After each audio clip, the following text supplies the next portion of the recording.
Good morning বন্ধুরা, কেমন আছো তোমরা সবাই? আশা করি ভালো আছো। তোমাদের আশীর্বাদে আমরাও ভালো আছি। তো আজকে হলো মঙ্গলবার আর এখন ঘড়িতে বাজে ঠিক সকাল 11টা।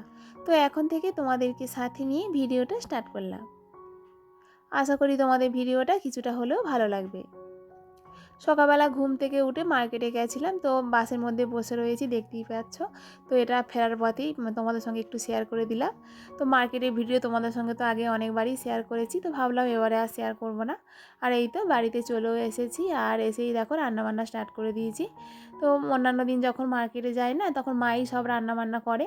তো আজকে যেহেতু একটু তাড়াতাড়ি চলে এসেছি, তো মাই বলছিল যে রান্নাটা করব বলে।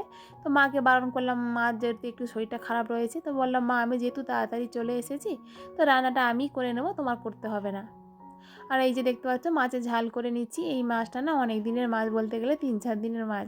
তো অনুষ্ঠান বাড়ি পড়েছিল বলে না রান্নাটা আর করা হয়নি। তো মাছটাকে ভেজে ভেজে রেখে দিয়েছিলাম, আর সেই মাছটাকেই এখন রান্না করে নিচ্ছি। তারপর রান্নাবান্না করে স্নানও করে নিয়েছিলাম, আর এই তো খেতেও বসে গেছি। আর অনেক কিছুই দেখো রান্নাবান্না হয়েছে। অনেক কিছু বলতে উচ্ছেটা ভেজেছিলাম আমি, আর মাছের ঝালটা করেছিলাম। আর ওই বাড়িতে দিদি রান্না করেছিল বাঁধাকপি তরকারি, লাল শাক, ডাল সব কিছুই দিয়ে গেছিলো। তো তোমার দাদাভাই ডালটাই খেয়েছিল, কিন্তু আমি আর মেয়ে খাইনি, আমরা দুজনেই মাছের ঝাল দিয়েই খেয়েছিলাম। আর ছেলেকে তো খাইয়ে দাইয়ে দিদি ঘুম পাড়িয়ে দিয়েছে, আর কোনো সমস্যাই হয়নি। এসে দেখি ছেলে ঘুমিয়ে পড়েছে। তো খাওয়া দাওয়ার পরে তোমাদের সঙ্গে একেবারে দেখা হচ্ছে সন্ধ্যার সময়।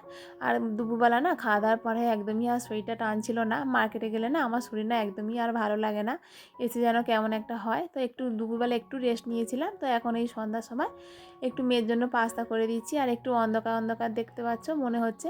এটা কী বলো তো, আমাদের যে রান্নাঘরের যে লাইটটা আছে না, একটু মানে পিছন দিকে লাইটটা। তো রান্না বান্না করতে কোনো অসুবিধা হয় না, কিন্তু এই ভিডিওতে না একটু অন্ধকার অন্ধকারই মনে হচ্ছে। আর এদিকে পাস্তাটা করে নিচ্ছি। আর পাস্তাটা করতে করতে আর এই দুপুরবেলা খাওয়া দাওয়ার পরে না বাসনগুলো মেজে রেখে দিয়েছিলাম, তো সেগুলোই গুছিয়ে নিচ্ছি এখন। তো কাজের ফাঁকে ফাঁকে যদি এরমভাবেই যদি করা যায় না, তো কাজটা অনেকটাই তাড়াতাড়ি হয়ে যায়। তো মেয়ের বায়না পাস্তা খাবো। তো মেয়ে 2-3 দিন ধরেই বায়না করছিল মা পাস্তা করে দাও, কিন্তু কী বলতো সময়ের জন্য না করে করে ওঠা উঠছিল না। তো মেয়ে আজকে বললো মা একটু পাস্তা করো। তো মেয়েকে বললাম, সবেমাত্র না পাস্তাটা করতে যাচ্ছিলাম, তো ওদিকে দোকানে আবার কাস্টমার এসে ডাকছিল। তো পাস্তাটা করতে করতে না অনেকটাই প্রায় লেট হয়ে গেছে। আর মেয়েকে বললাম মা তুমি একটু ধৈর্য ধরে বসো, কারণ কী বলো তো দেখতেই পাচ্ছ দোকানদার মানুষ, একটু দেরি তো করতেই হবে। তো মেয়েকে অনেক বুঝিয়ে শুনিয়ে একটু শান্ত করে রেখেছি। আর এই তো পাস্তা রেডিও হয়ে গেছে, তো মেয়েকে আবার দিয়ে দেবো। তো বন্ধুরা ভিডিওটি এখানেই শেষ করলাম। ভিডিওটি কেমন লাগলো তোমরা অবশ্যই একটা কমেন্ট করে জানিও। আর ভিডিওটি যদি ভালো লেগে থাকে তাহলে একটা লাইক করে দিও।